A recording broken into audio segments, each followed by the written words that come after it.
Hi. Give me a talk right quick. Test 1 2 test. Yeah. All right, that's the light right there on the camera, huh? That sounds Cause the light came on. in the All right, so we're gonna do a quick intro. Let me know, Ralph. Fuzzy, you talk. Just say anything. yeah in the coming days. Okay, that's good. That's good. Good. That's good. Good. Ain't quite level. Let me level this. Them two drunkards died now. I'm trying to figure out what is going on. Oh Lord, can't get him no drink before we do our stuff. All right. All right. Whenever y'all ready, it's running. What's up, family? Welcome to Honky Tonk Chronicles. I'm Sandy 7 with AN-T-NEES, Honky Tonk Chronicles. And today I have a guest with me, Alright. which is my brother. What's up, y'all? His name is Terry, but we call him Fuzzy D. Fuzz in the house. Fuzz in the house, yeah. He and I thought we would stop by. Oh, let's start that. All right. Let's start that again. Trying to get you right now. Okay. Welcome, family. This is Sandy 7 with AN-T-NEES, Honky Tonk Chronicles. And happy y'all stopped by. And I got a special guest here with me today. And we're going to chop it up just a little bit about some things we need to focus on with everything that's going on in the world. This is my brother. His name is Terry, but we call him Fuzzy D. What's up, family? Yeah. Glad to be here. Thank you. I appreciate you stopping by to chat it up with me for a little bit. Absolutely. You know, I thought it would be a good idea just to come on camera and talk to the family a little bit about all of the stuff that we see going on in the world. Mm-hmm. Now, I know there's many channels out there already talking about all this stuff, so we're just adding in our little opinion about it. Exactly. You know, you've got the LA fires going on, you've got the cost of food soaring, housing, and, you know, one of the things I realized that could potentially be an issue is with those LA fires out there, Mm-hmm. homelessness is going to be at an all-time high. Would you agree? I agree.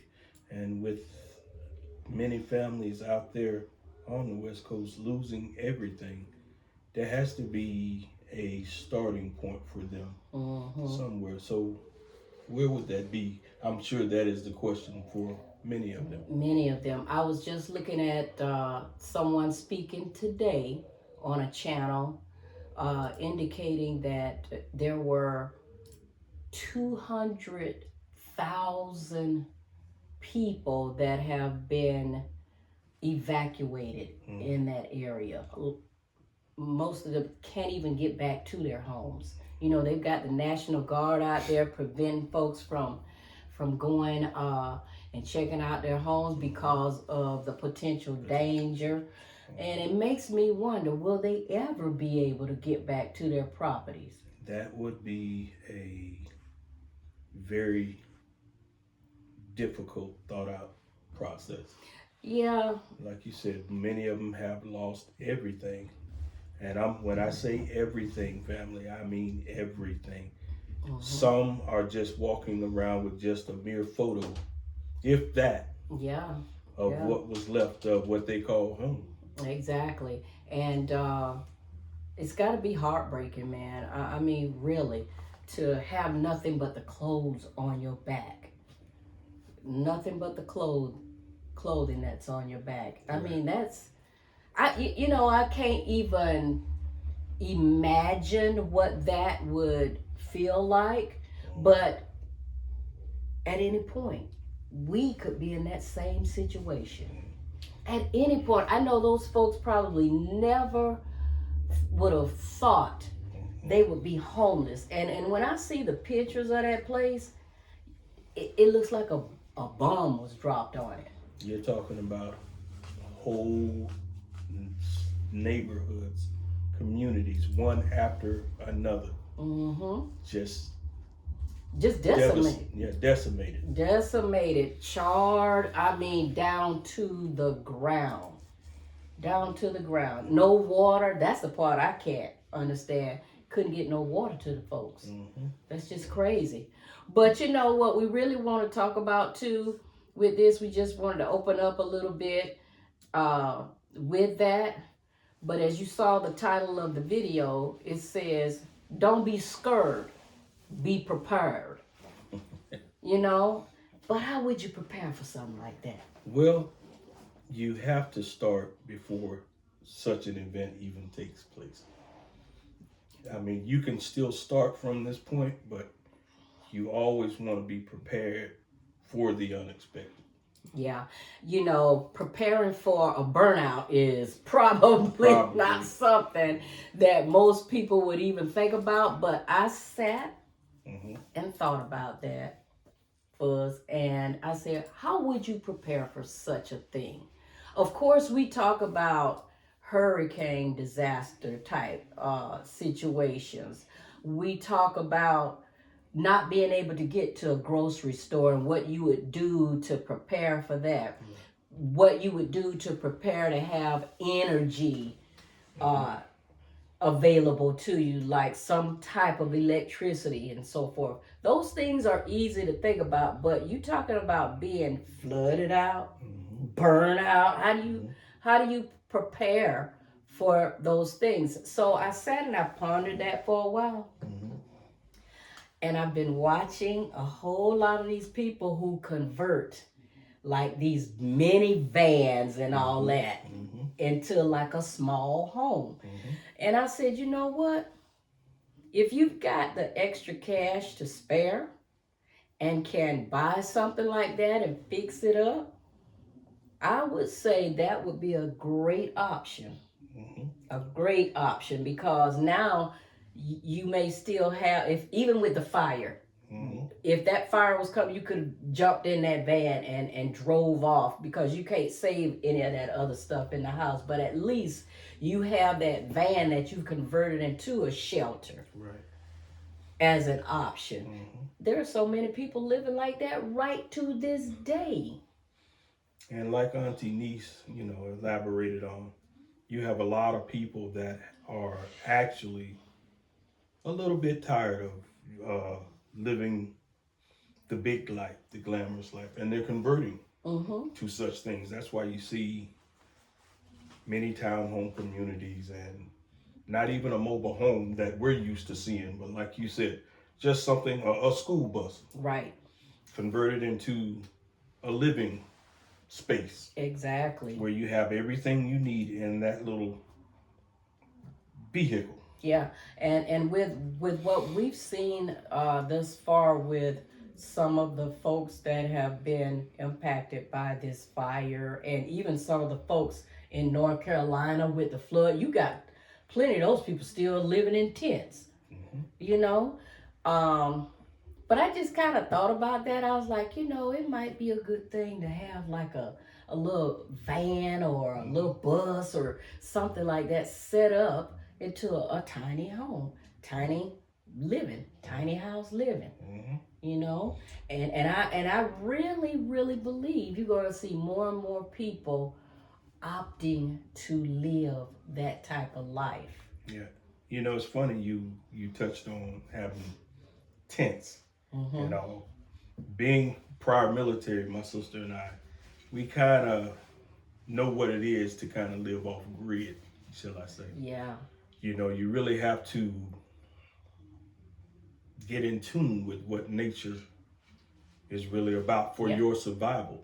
Yeah, I agree. And I'm really a nature girl. Okay, I love being out in nature.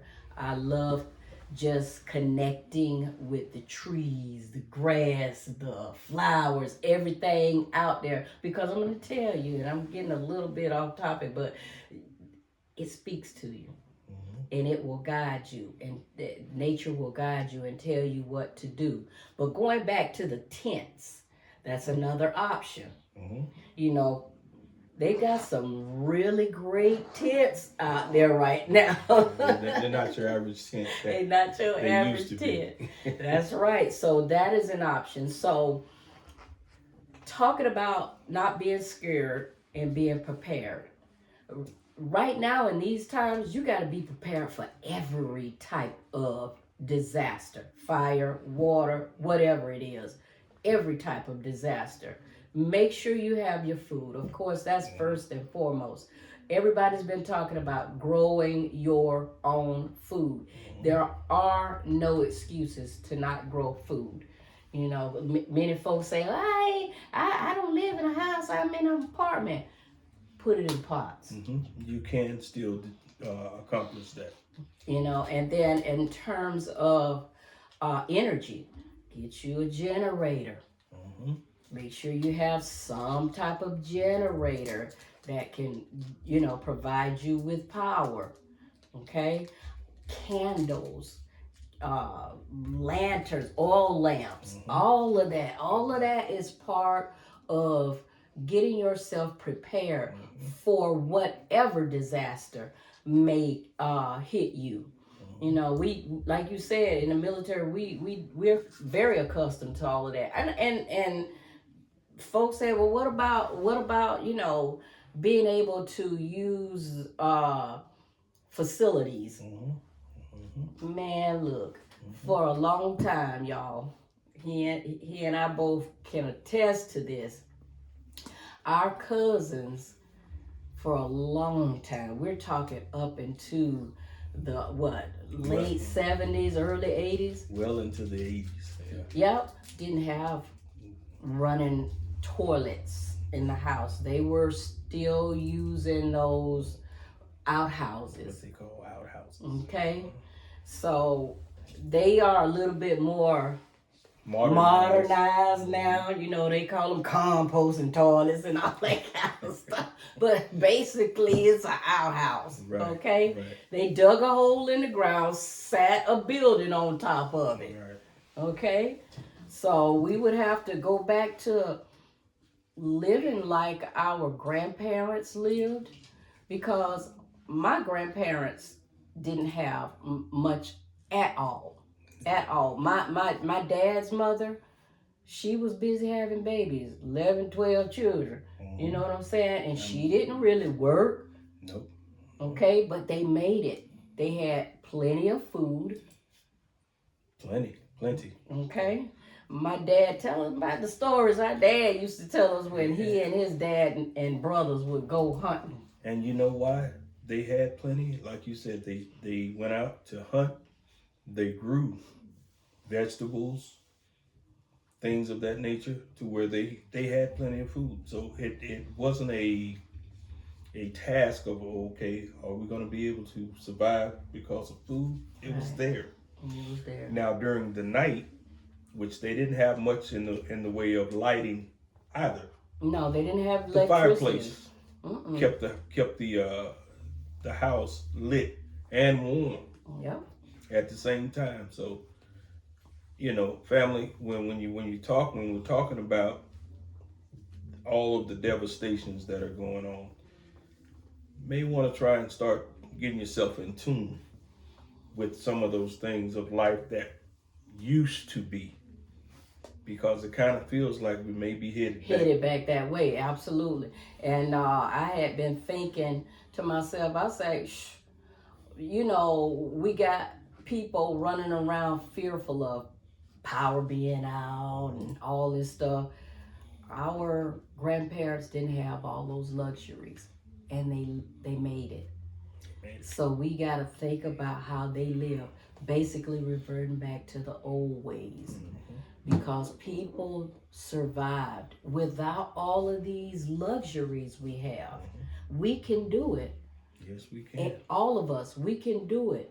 You know, we just become so spoiled with technology. Yeah, the easy stuff. You just go turn on a switch and the water coming out or whatever. And you even got remotes for that stuff now. Yeah. So it's getting, it's making us more and more lazy, I would say.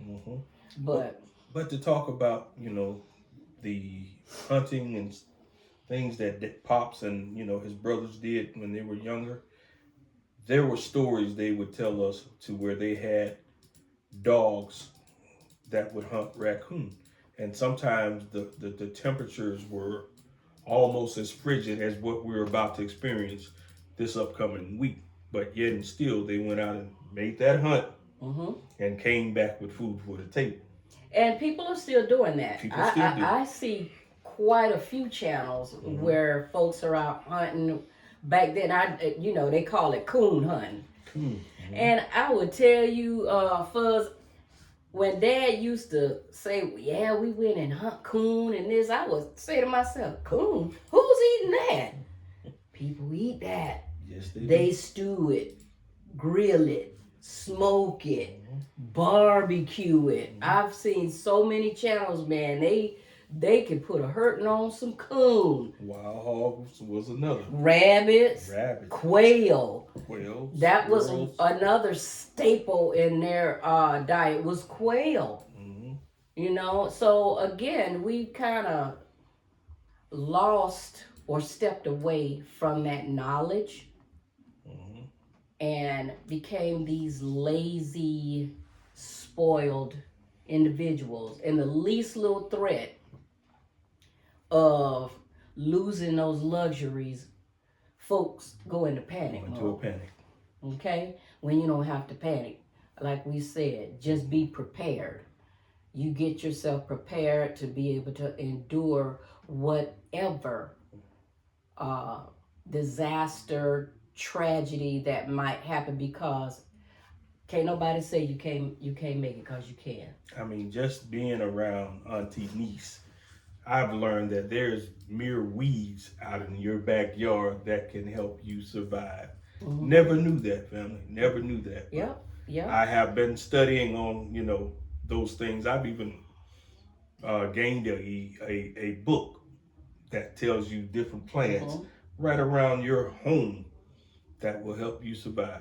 That's right. Our grandparents, great-grandparents didn't have doctors and stuff they were running to. These days, they came up with their own natural remedies to help keep themselves healthy. Yes.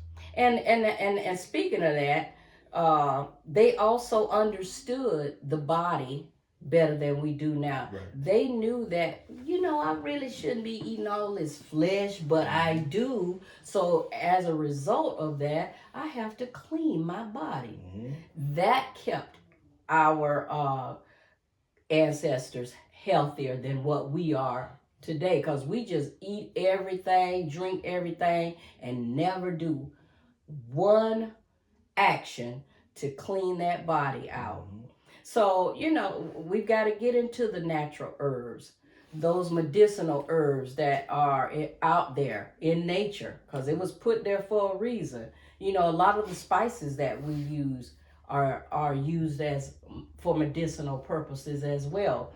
So we've got to start incorporating those things into our diets, just like we do regular vegetables and stuff. Right.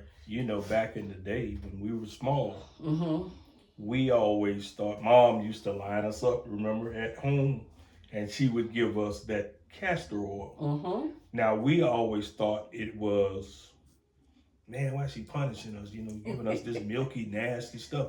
But that happened to us almost every 3 months, right? Yeah. That was a detoxification for us. We never knew that. Yep. That was her way of cleansing us out, because it did clean you out. But again, just being in tune with the body, with nature, and understanding what you have to do to stay healthy. Even then too, when the fall came in, the weather changed to a cooler weather.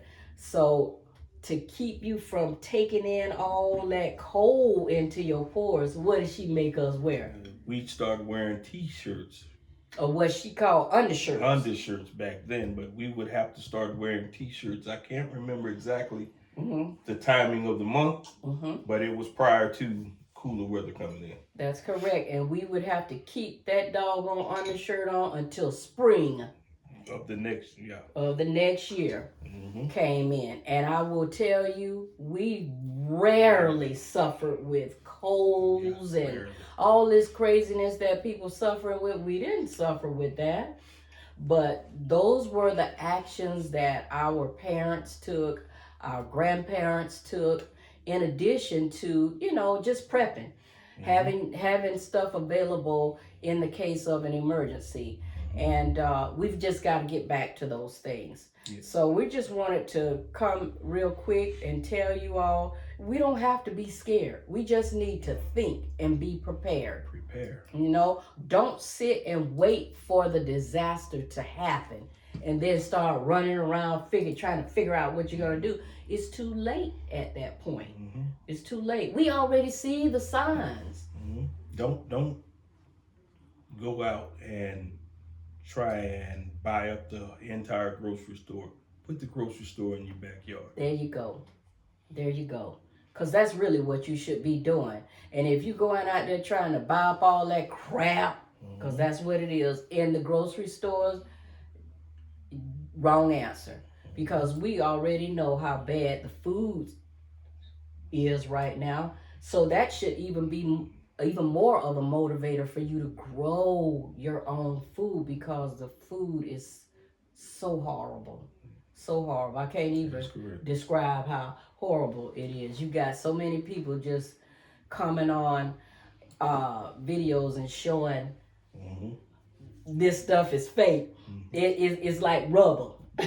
You go to buy some lettuce and it's withered up and break it up and turn it into rubber. Plastic. And that's going into your body. Which your body cannot digest. This cancer thing is on an all-time high. You didn't hear about cancer back in the day that when we were children. It's just out of control. High blood pressure, out of control. Diabetes. They got a dialysis center just about on every corner, like a Waffle House now. And Waffle House is the reason why those dialysis centers are on every corner right along with them. Absolutely right. You know what I'm saying? Yeah. So we talk about those things because swinging back around to being prepared and having yourself in a position to survive, your body must also be in that position, because survival will become real hard if your body can't make the journey. That's correct. And that means being fit. In the event you got to walk somewhere. Right. That may happen. Right. You need to be able to jump on a bicycle, to ride up some hills, or even walk. Get you a map. One of those old maps. Learn how to read a map. All of that. That's what we used to do. We was traveling with our dad and them before this old GPS thing came in to play. We would buy a map and map out where it is that we're getting ready to go. But a lot of people can't even read a map now. They have no idea. There is a few processes to read the map. Yeah. But you got to get yourself in the space of learning how to read a map. Correct. When you look around and wars happening all over the place, this country, that country, what happens when it comes to us? Well, if I had to say, I would say we are already at war. Within our own place and here, because of how the food prices are, and just the economy itself, and all of the disasters that have been happening. It feels like we are at war right now. We are, in a sense. Yeah. We are. So family, get yourself prepared. Get your generators. Get your water. Grow your food. Understand how to hunt for food. How to go hunting. How to go fishing. All of that. Because Looks like we're headed back that way, right? I agree. I'm serious. And if you are a person that don't believe or know that we're so close to that, I would ask you to just look around with bigger eyes. It's a whole lot going on. It's a whole lot going on behind the scenes uh, that we don't even know about. We get distracted with what's in front of us. That's what's put in front of us. But you better believe it's something else happening behind the scenes too. You know, one minute it was drones and orbs and bird flu. Then now it's the fires. Everything. Before that was hurricanes and stuff. So it's always something cropping up. And we've got this new administration coming in on January 20th. Yeah. We don't know what's going to happen when that occurs. So just be ready. Yeah. But what we do is ask that you not be scared because we've been managed and governed on fear for so long. It is time not to be scared. Just prepare yourself is all we're asking. Any last words?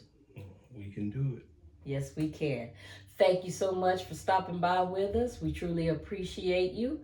And again, I'm Sunday 7, and these are The Honky Tonk Chronicles. Peace out, y'all.